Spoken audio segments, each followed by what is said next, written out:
करवीर तालुक्यातील शिरोली दुमाला इथं आयोजित रक्तदान शिबिर आणि नेत्र तपासणी शिबिराला उत्स्फूर्त प्रतिसाद मिळाला।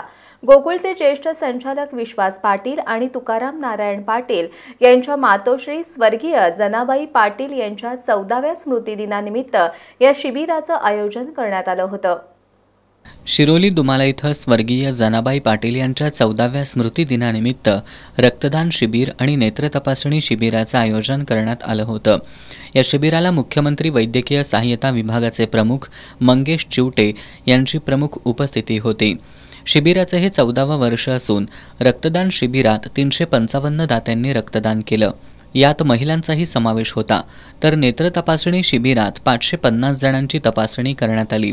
यावेळी बोलताना मुख्यमंत्री वैद्यकीय सहाय्यता विभागाचे प्रमुख मंगेश चिवटे यांनी विश्वास पाटील आणि त्यांच्या कुटुंबियांनी पाटील फाउंडेशनच्या माध्यमातून सामाजिक उपक्रम राबवून सामाजिक बांधिलकी जोपासण्याचं काम केल्याचं सांगितलं।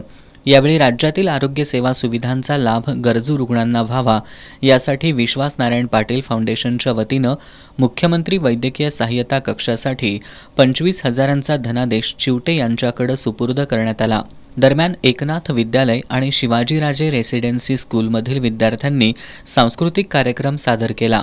या प्रसंगी मुख्यमंत्री सहाय्यता वैद्यकीय कक्षाचे कोल्हापूर समन्वयक प्रशांत साळुंखे, गोकुळचे अध्यक्ष अरुण डोंगळे, संचालक बाबासाहेब चौगले, युवराज पाटील, अजित नरके, बाळासाहेब खाडे, किसन चौगले, मुरलीधर जाधव, शशिकांत पाटील, कर्णसिंह गायकवाड, बयाजी शेळके, चेतन नरके, राजेंद्र मोरे, नंदकुमार ढेंगे, अभिजित तायशेटे, प्रकाश पाटील, संभाजी पाटील, अमरसिंह पाटील, कुंभी कारखाना संचालक किशोर पाटील, भोगावती कारखान्याचे संचालक अविनाश पाटील, सरपंच सचिन पाटील, उपसरपंच कृष्णात पाटील, नंदकुमार पाटील, माधव पाटील, एस के पाटील, सुनील पाटील, राहुल पाटील यांच्यासह मान्यवर उपस्थित होते।